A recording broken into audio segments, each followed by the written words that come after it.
And the river still shines and shimmers in the light as it did in our grandfather's day, when they rode all night to fish in the morning and lived in Willapa Bay.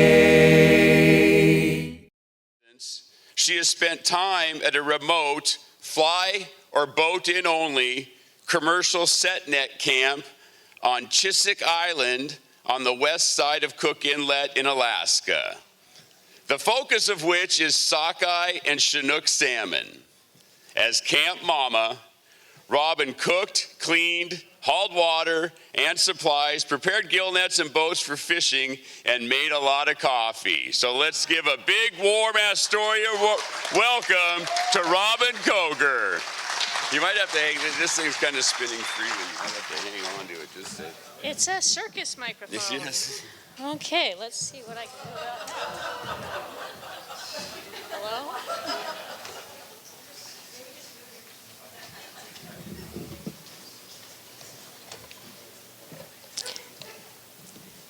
Are you a pescatarian?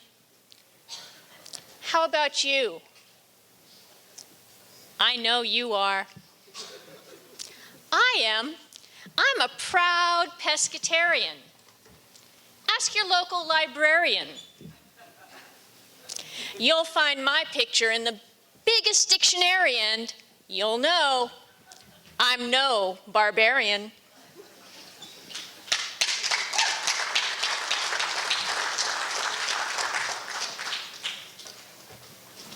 Chiswick challenges. How could I have forgotten the coffee? I'm sure we had some left over last summer. Can't find it now. It's good to be an Alaskan, where childhood friends grow up to be bush pilots looking for an excuse to fly for fun. Never been so happy to hear that plane landing on the beach.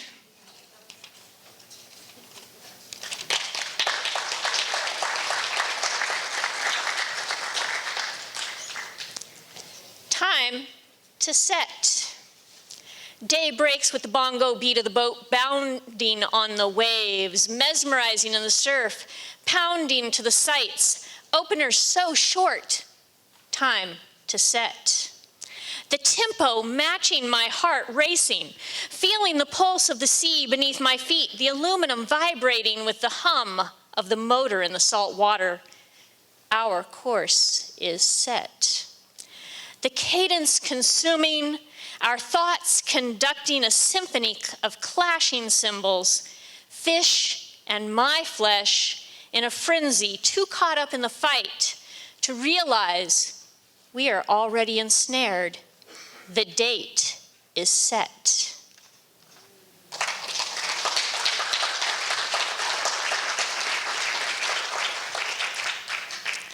Slammin' salmon. Soggy skies still wet from last night's storm.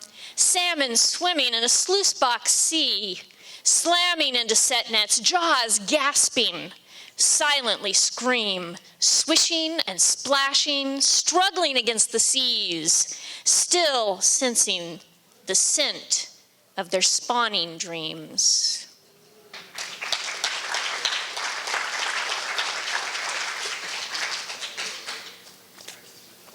Lucky stars. Perched on a driftwood log, half buried in the sand, high above tide line, proof of the powerful pounding this world has endured. Smelling of wood smoke and smoked salmon, I look to the stars and find luck dancing among them. Flickering and flitting, impossible to catch. Sparks rise up to join them, creating a cascade of light reflecting amber and silver, reflected, flashing behind closed eyelids, overwhelmed by the brilliance of chance that brought curious ancestors following currents and constellations, sailing to rocky shores, caressed by the flowing cadences of the sea, the tide that comes and goes, an ancient rhythm, delivering letters never sent to descendants of determined architects, carving and sculpting collapsing sandcastles.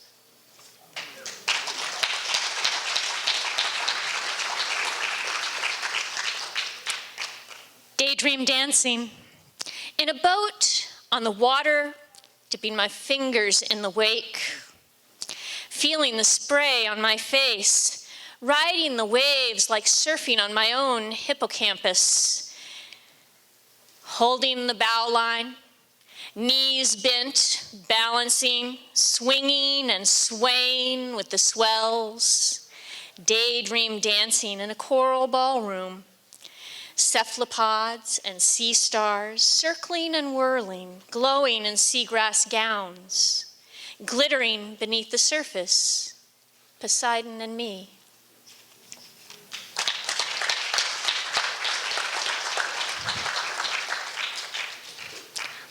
I'm no mermaid. I'm not proud. I'm just here filleting fish. Covered in scales, I'm no mermaid. Porpoising with dolphins, flipping my tail, swimming with seals among seaweed forests and coral gardens, blooming with anemones, diving and breaching, reaching for oxygen with whales, bounding through bubble nets, chasing salmon on their return run in their zero-sum game, dying to get some where they came from. I'm not proud. I'm just a cannery girl, filleting fish covered in scales.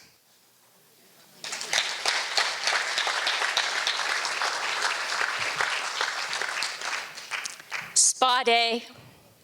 Cook Inlet mud and sea salt scrub, exfoliating layers of dead winter cells, sweating in a neoprene sauna, followed by a refreshing saltwater cold plunge, seaweed facial wrap, and a manicure of wet sand. Spa day for a crew hand.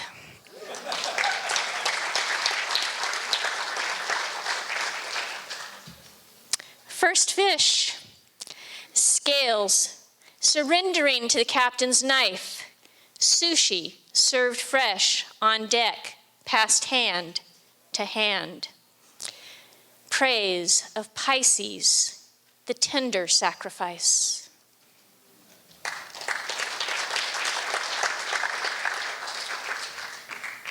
Our world is water.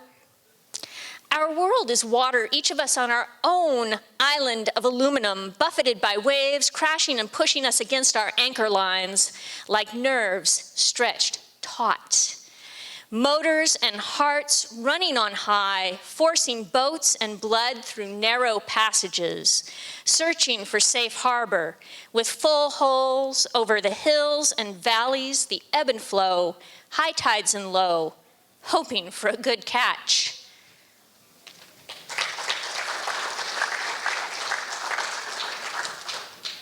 Taking my turn.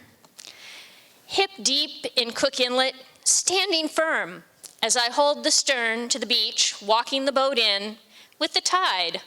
Taylor, the not-so-seaworthy dog, cowering inside.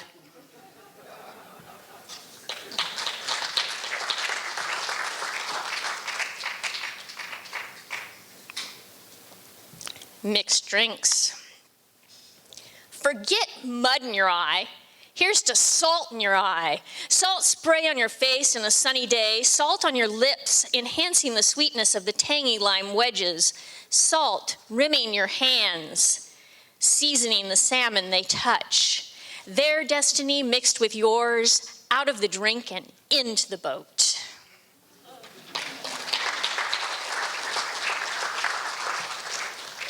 Skiff skipping.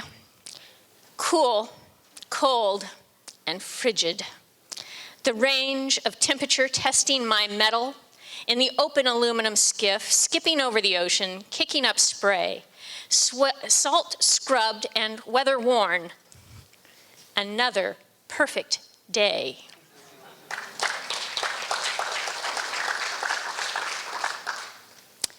Cat's cradle. Balance the lines, braid 3. One, then the other, hold tight. Loop and adjust just enough. In and through, buoys and boats, nets and fish, none adrift. It's a life.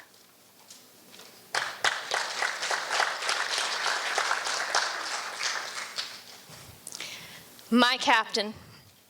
My captain is listening on the radio right now to chatter far away. A tiff, accusations of rocks thrown in nets, and twice more with no response, then a threat and more rocks. I look at my captain, glad she is simply listening.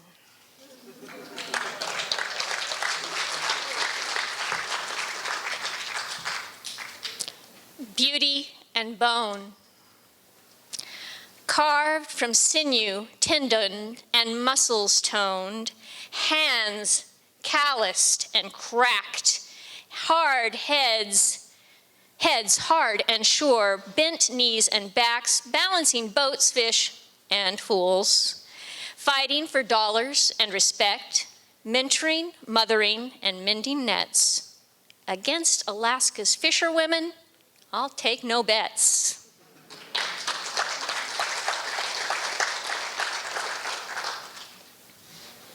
Supply and demand. We supply and demand. We supply the salmon and demand the dollars, not the cents. There is no sense in this current currency nonsense.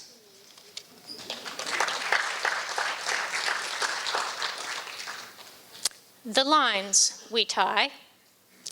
We purposefully place ourselves in these places where our lives are fully on the lines we tie, relying on each other and ourselves.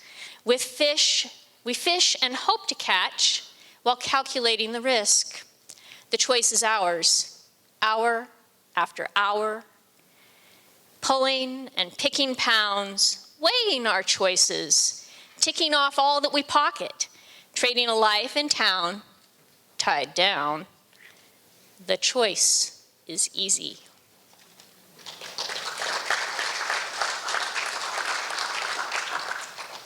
Cold storage, rain down the back of my neck, mingling with my sweat, making a mockery of my slicker.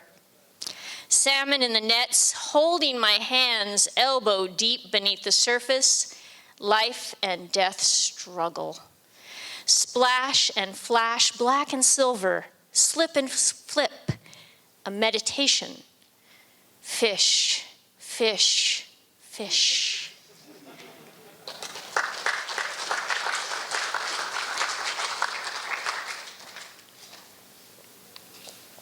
Lines. I've got too many lines to keep track of. I've got one line tied with knots in it I use to keep track of my speed. I've got one line tied to the buoy I use to keep track of my boat. I've got one line I use to keep me tied to those I need. I've got one line tied to my boy I use to keep him from sowing all those wild oats. I've got too many lines to keep track of, and I'm always looking for just one more line to tie it all together. I've got one line I keep tied fine. I've got one line I walk and one I won't cross. I've got one line too many. I'm tied in knots.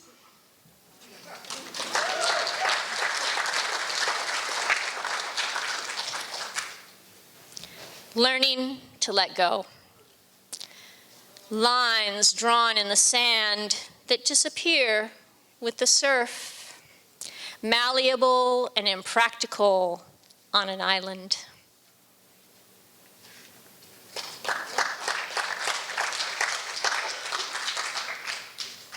Barely fishing. Bear walking the beach where we blazed last night, trying to set nets today.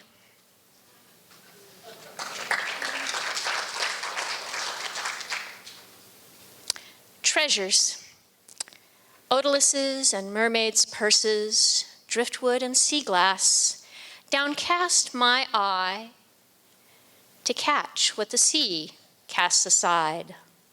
Beaches bejeweled and bedecked with jellyfish and sea stars, treasures for those who seek the tide.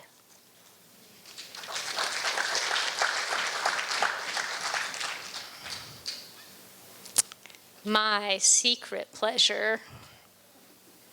How do I hide my secret pleasure, meant only for myself? When it's filling the air, nothing to do but share. The smokehouse full of salmon, fulfilling their life cycle over crackling alder, transitioning from soft pink to rare red to hard russet. Succulent. Their unctuous, luxurious decadence moisturizing my fingers with their essential oils. My greed and gluttony evidenced by my smacking lips. And finally, once their flesh is devoured, leaving only their skins sizzling in my frying pan, filling my house with my favorite perfume, eau de fish.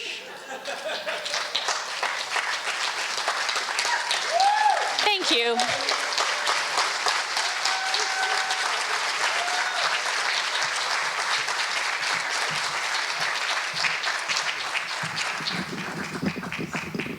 Just gotta keep spinning. Thank you very much, Robin. As we always say in the industry, the only lines we won't cross are the ones we put in the water. All right, next up here on stage is Jefferson, Holland, a modern-day Chesapeake troubadour, singer, songwriter, poet, storyteller, performs all original materials inspired by decades of life on the Bay. Let's warm it up for Jefferson.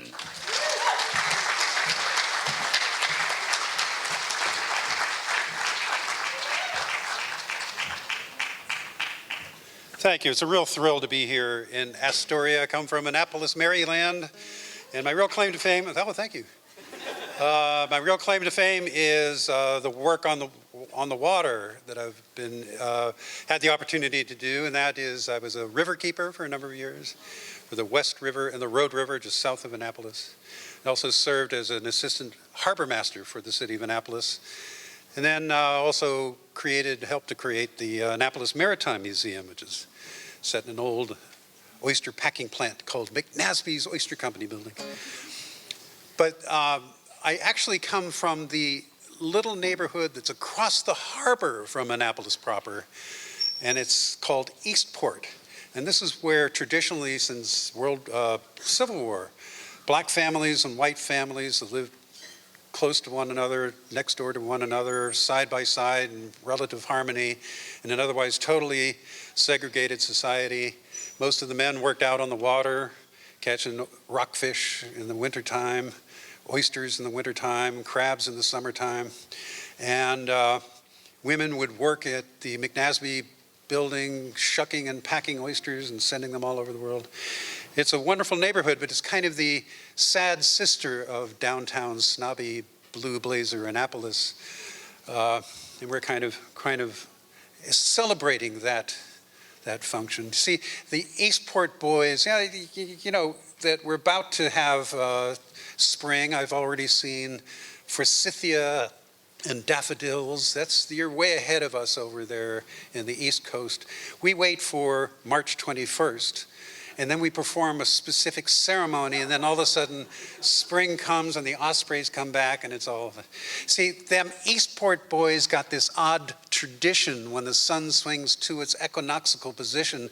They build a little fire down along the docks. They doff their shoes and they burn their winter socks. Well, they burn their socks at the equinox. You might think that's peculiar, but I think it's not. See, they're the same socks they put on last fall. And they never took them off to wash them, not at all. So they burn their socks at the equinox on a little old fire burning nice and hot. Some think incineration is the only solution because washing them contributes to the Chesapeake's pollution.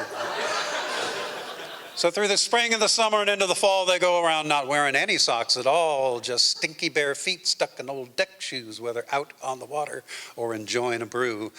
So if you sail into the harbor on the 21st of March and you smell a smell like Limburger mixed in with laundry starch, you'll know you're downwind of the Eastport docks, where they're burning their socks for the equinox.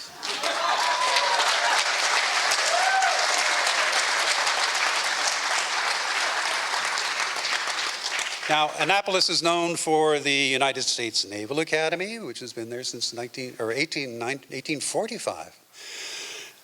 But the real claim to fame is the international boat shows that take place there early October. Has anybody ever been to the Annapolis boat shows? Well, you should go. It's amazing. The whole harbor is taken over by floating docks, and they pack in hundreds and hundreds of sailboats one weekend, and they all go away, and then the power boats come in the next weekend. It's great. Now, on the first day, so this past year at the powerboat show, a guy was walking down the aisle, and there he saw this beautiful speedboat. It's all sparkly. It was 30 feet long. It had jet drive. It was all electric powered, and it had this incredibly small price tag on it. And he went up to the dealer and said, "Hey, tell me about this boat." And the dealer said, "Well, you see, this was owned by one of those billionaire televangelists, and he got caught with his pinky in the poor box. So he went to prison, the boat got repossessed, and we got it." So the guy says, "Well, that doesn't explain that low price." And the dealer says, "Well, there's this other thing. See, it's a totally autonomous boat, and it only runs on voice command. And the minister programmed it in a weird way, and we can't figure out how to fix it." And the guy says, "Well, tell me, how does it work?" He said, "Well, you see, you sit in the helm seat, and you say, 'Okay, boat,' let's see, how does it go? I think I can remember. He had said, 'Praise the Lord,' and the boat takes off." So how do you make it stop? Well, you say, "Holy Moses," and the boat stops. The guy says, "Well, for that price, I can live with that." So he pays the price, and he takes it home, and he launches it in the local boat ramp, and he's sitting there in the middle of the river, and he says, "Okay, boat, go." And the boat doesn't do anything. So, "Okay, boat, start moving."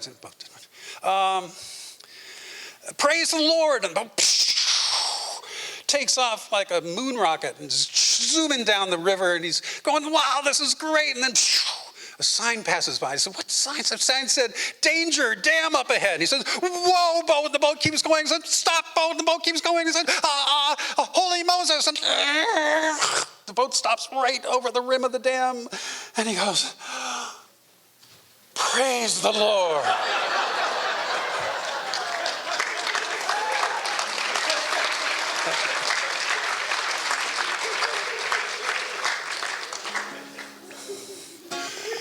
So we have legends around the Chesapeake Bay, and one of them is of a legendary sea monster that they call Chessie.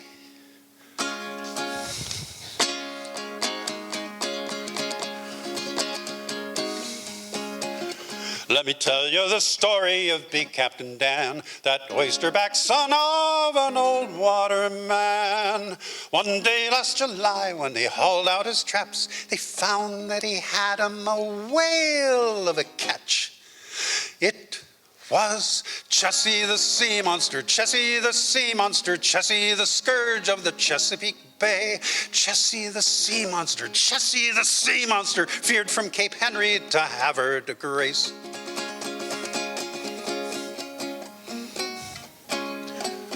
Well, some sailors thought when they happened to see her that she was an eel or a plesiosaur. But Dan found a gigantic dog, a retriever. Not a fish, not an eel, not an old dinosaur. Well, Big Captain Dan was astounded to see her, a 42-ton Chesapeake Bay retriever. She knocked down his boat with her 80-knot breath, then hauled out her tongue and near licked him to death.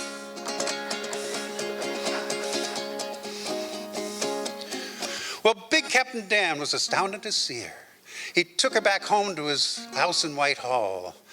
She was big enough to have been Moby Dick's daughter. Her head was still dry in 5 fathoms of water. She made 6-foot wakes with a wag of her tail, and he made up her bed and a spinnaker sail.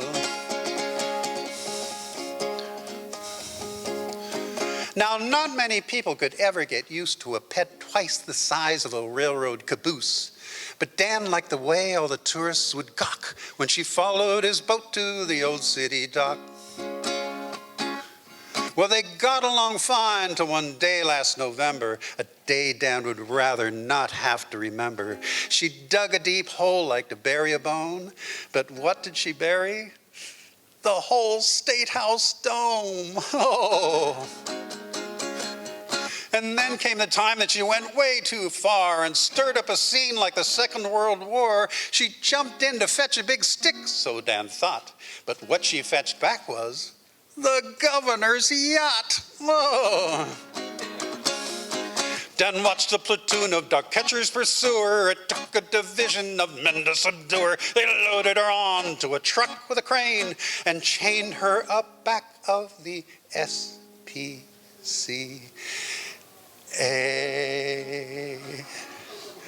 Poor Jessie the sea monster, Jessie the sea monster, chained to a tree as a final resort. Once she could play all day long in the bay, but now she's held prisoner back of Eastport.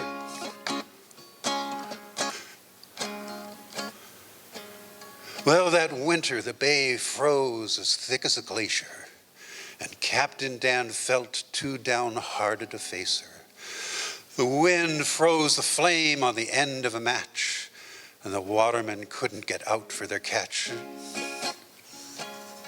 With the Chesapeake frozen as hard as a rock, and the workboats all stuck in their slips at the docks, Dan was becoming a mean old recluse. And to add to his troubles, Jessie broke loose. She had chewed through that tree like a pup chews a stick, except that this tree was a full 4 feet thick. And she plunged through the ice and she cleared it away as she swam out the Severn and into the bay.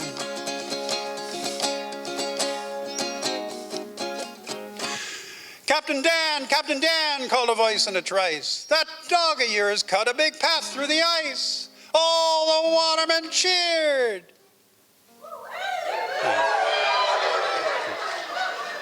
Let's try that again, gang. Okay, ready? All the watermen cheered. They saw what she'd done. At last they could sail on an oyster dredge run. Get ready to say hooray for Jessie, hooray for Jessie. Ready? Hooray for Jessie, hooray for Jessie. Jessie, Dan hugged her, you sure saved the day again. Hooray for Jessie, hooray for Jessie. Jessie the hero of Chesapeake. Oh, you've heard this before. Thank you. Thank you.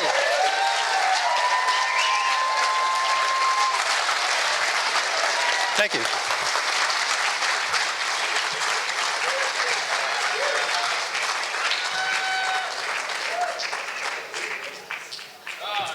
Jefferson.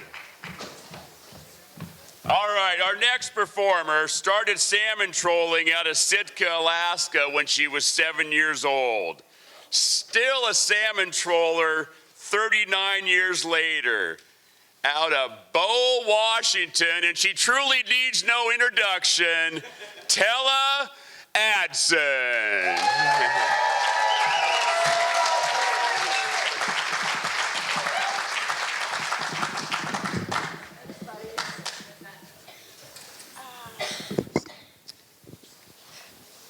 Hi, friends. Thanks for being here. So my piece, I've got one for you tonight, and it's going to take up pretty much all my time, Dan, but I timed it. So we're just going to jump right in. Some of you might have heard my partner Joel and I do this as a story together about 4 or 5 years back. Then, thanks to that experience, I wrote it up. This is called Ryan's Tuna. Midway through our 2015 salmon season, August 11th, Joel's 33rd birthday, He shares a birthday with a Sitka friend, Ryan Kaufman, 5 years older. By chance, we're in town today. I text Ryan, "Happy birthday.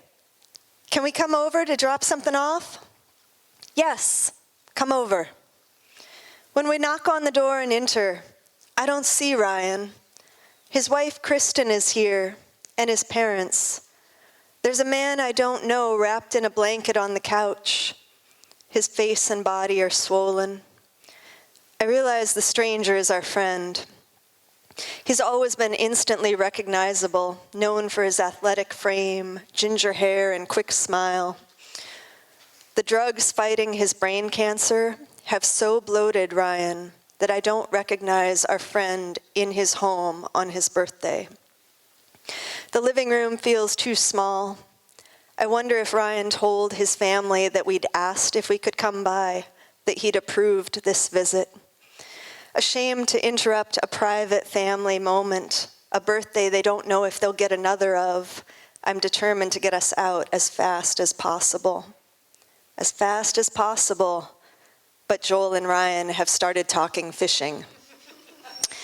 Ryan wants to know all about our season. Joel tells him what a strange summer it's been, the crazy warm water blob pushed up into southeast. He tells Ryan about the rumor going around the dock that someone caught tuna in Alaska. Originally from California, Ryan lights up. More questions. Joel says he's been thinking about trying to catch one. Ryan leans forward and rests a hand on Joel's shoulder. "Joel, if you catch a tuna, will you please bring me one?" Joel has never caught a tuna anywhere. Not in the West Coast waters they more commonly frequent, and definitely not in the Gulf of Alaska. He doesn't know anything about catching tuna. But meeting Ryan's earnest gaze, pre-cancer light returning to our friend's eyes, what do? My sweetheart, without a moment's hesitation, promises our terminally ill friend that we will bring him a tuna. Roll back to the previous summer when Ryan and Kristen got married. In Totem Park, Ryan had a headache. The next day, he still had a headache. The third day, then he went to the hospital. 3 days after marrying the love of his life, this man, seemingly burstingly with infinite life, was diagnosed with brain cancer. If you have spent any time in Sitka, you know it's tough to find a community with a higher per capita ratio of truly special people. Ryan was among the best of the bunch. Pure light amid Tongass gray. We met him in the backdoor cafe, the way countless others did too, befriended by his open spirit and kind heart. Coastal communities can so often be closed, measuring who counts, who belongs by how long they've been there. Ryan welcomed everyone. Our summer goes on. We make another King trip, another Coho trip, and suddenly it is early September, the end of the season in sight. Joel's promise sits heavy on our shoulders. We have not caught a tuna. On the morning of September 8th, we untie to go unload our recent Coho trip. As we slip out the breakwater, Joel's phone rings.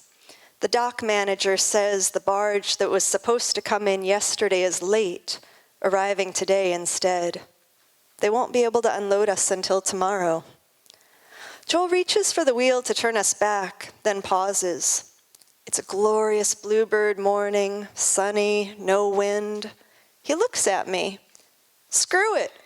Let's go catch Ryan's tuna today." Why not? Joel, in the weeks since making his promise, Joel did some research. He got the permits allowing us to catch tuna. Our partner Jonathan, who actually had done some tuna fishing, drew a diagram on how to lay out the many lines streaming off the stern. Another friend and tuna highliner told Joel what gear to order. One phone call later, a hefty box shipped from Oregon to Sitka. Never mind that we didn't actually have any idea of what to do with the contents or how to put it all together. Meh, Joel said, we'll figure that out when we get there. Today's the day. We have gotten there, although where is there exactly?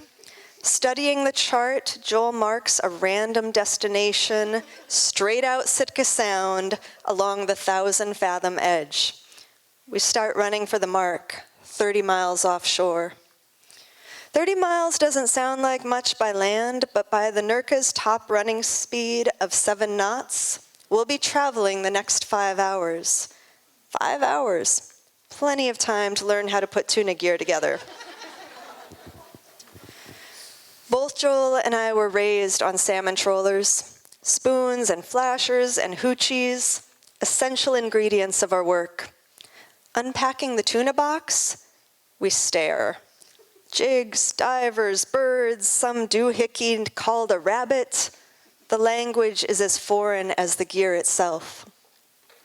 Referring to Jonathan's diagram, Joel does figure it all out. As a trawler, he lives for this shit. Determining what will be fishy, the thrill of thinking like a salmon. He rises to this new challenge, and soon 11 long lines stream from the stern. Each line off the stern connects to a tagline attached to the Nurka's trolling poles at staggered lengths to avoid tangling with one another.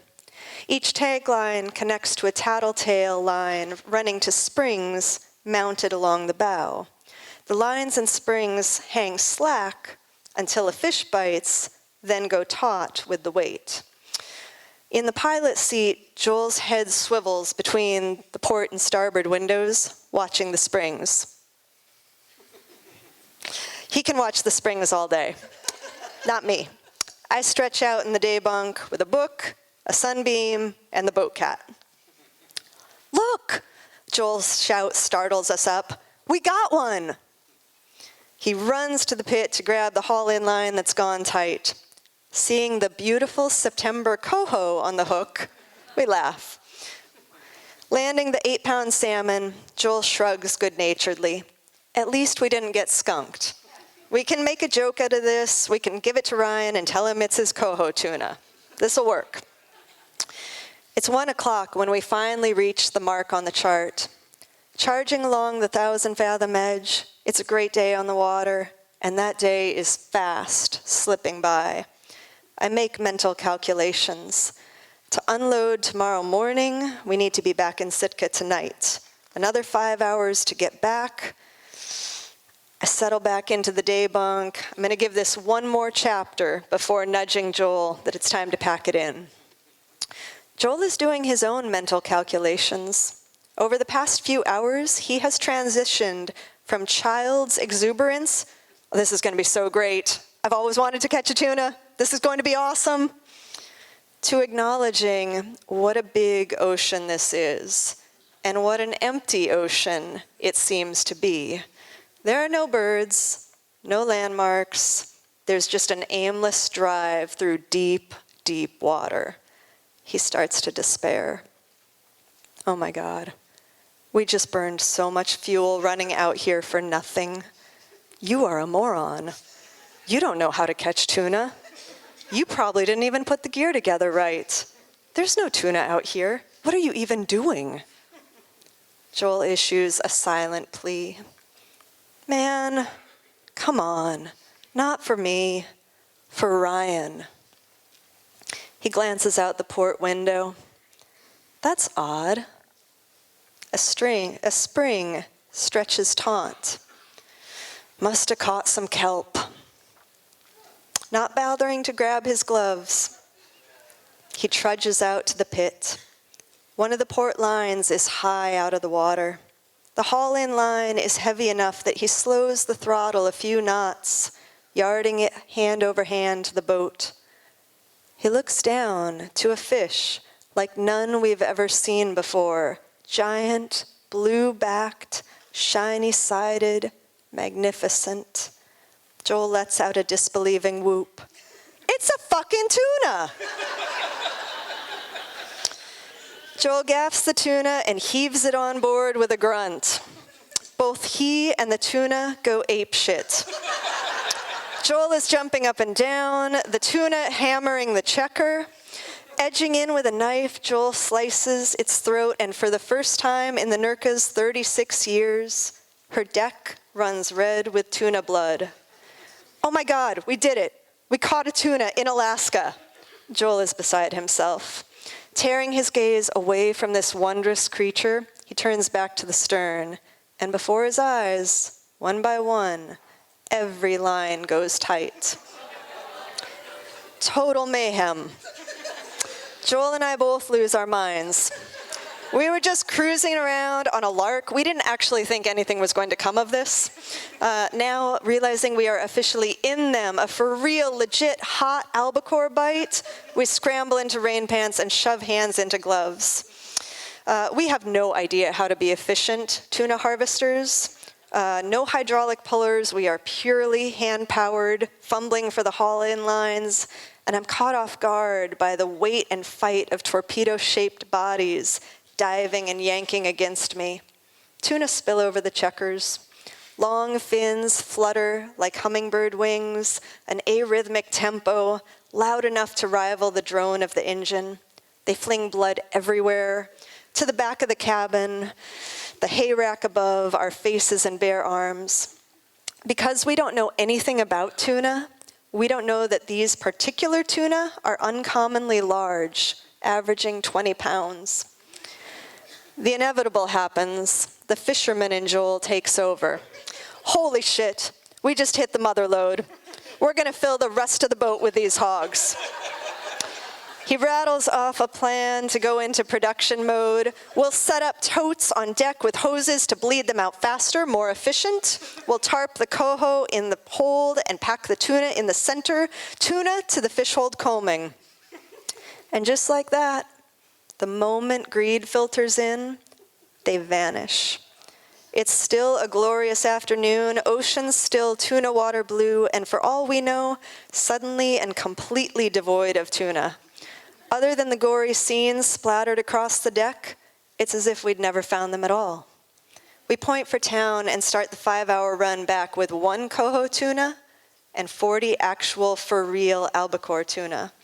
We stare at each other. What just happened? Joel says what we're both thinking. These aren't our tuna. This was something bigger than us. There isn't a price tag you can put on these tuna. I make a list, 1 through 40. We write the names of all the people we can think of who could use a gift tuna. Ryan is the first on the list. We don't get to deliver Ryan's tuna to him. When we get back to town, he's not well enough to receive guests or make the trip to the harbor. One of his caregivers comes down to the boat, filling a dock cart with 2 of the biggest fish ingloriously stuffed in black garbage bags. The packaging doesn't matter. His caregivers later report these tuna were all Ryan talked about to anyone who would listen for weeks. This does end up being Ryan's last birthday. Just over 2 months later, on November 22nd, Ryan passes. He's 38. Looking back on the summer of 2015, we know the science contributing to albacore appearing in the Gulf of Alaska. We know they're a highly migratory species naturally following warm water edges. We know about the impacts of water temperature fluctuations and climate change. We know the blob, an enormous swath of warm water, moved into the North Pacific in 2013 and stayed through 2015. We know unusual marine sightings occurred with these conditions. We know these things to be real and true. Something else we know to be real and true. There once lived a human whose light glowed so bright, so powerful a presence, that in Joel's moment of despair, the universe heard his plea and intervened to fulfill a birthday promise, bringing tuna to the Nurka in the Gulf of Alaska for Ryan Kaufman. Thank you. Thank you for being here tonight.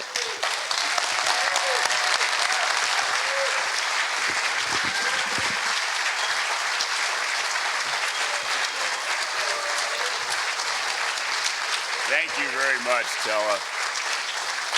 Hello, hello. All right, we are going to take a 15-minute intermission, and we will be back here promptly at 8 p.m. Just one announcement, and I believe this is open to everyone. At the Liberty Theater at 10 p.m. is the umpteenth annual on-site poetry contest. No more than 30 seconds long. Include the words full moon, not necessarily the one in the sky. First and last lines are the same but different. Include 3 Bodie prepositions, which is essentially what it says here, a locator word. Examples: abeam, astern, aboard, aft, to the starboard, to the port. All right, you're dismissed for 15 minutes. Be back here ready to go promptly at 8 p.m.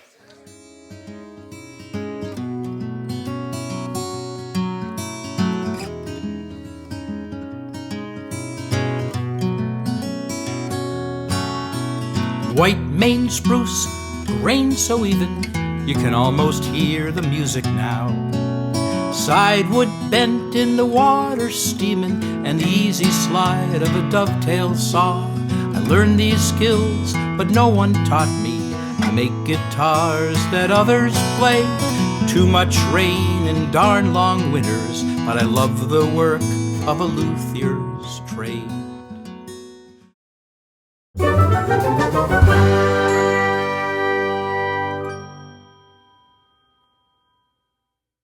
To, I love it. I love YouTube. Fisher Poets. Okay. Wait, don't talk anymore. Okay. Let's make sure I got a microphone in front of you before you say anything. Okay. Okay. Thank you so much for joining us. I am so thrilled to have you right next to me. Please tell us your name, and I want to say what would you say about your performances? So I'm Ron McDaniel from Sulphur Springs, Arkansas, and if anybody's seen any more of these videos, they're going to be like, what doesn't belong? And that would be, I didn't come here as a Fisher poet. I came here 17 years ago, invited for just kind of a cross-cultural, and I thought I'd come here figuring out what are the differences between cowboys and fishermen.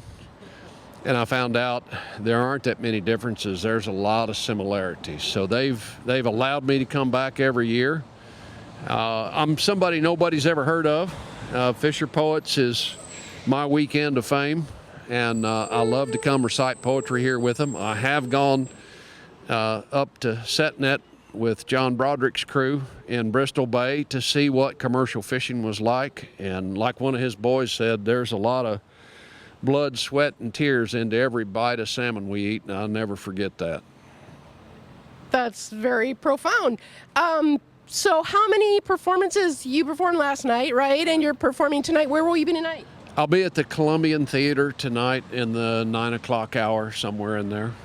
Okay, so that's right over That's there. just right down the block here. What would you like to tell folks to entice them to come and experience this festival? So I've been here 17 years. I travel the whole country, and I'm stunned that people right here, even in this state of Oregon, don't know the most unique event they could possibly come to. And you get a button like this for $20 that lets you go to every venue all weekend long. And trust me, not that I know things about large cities, you can't even park to go to entertainment for $20, let alone go the whole weekend. So if you don't get to Astoria while you still can, you're missing one of the most unique events in America. I would highly recommend that you make a trip to Astoria the last weekend of February every year. Thank you so much for your insight on that. And I know I'm going to kick myself later because I'm sure there are other questions I should be asking you. I just can't think of it while you're right in front of me. Maybe I'll catch you again later. And we'll catch your performance tonight. Well, thank you. Thank you so much. All right, my pleasure. Appreciate it.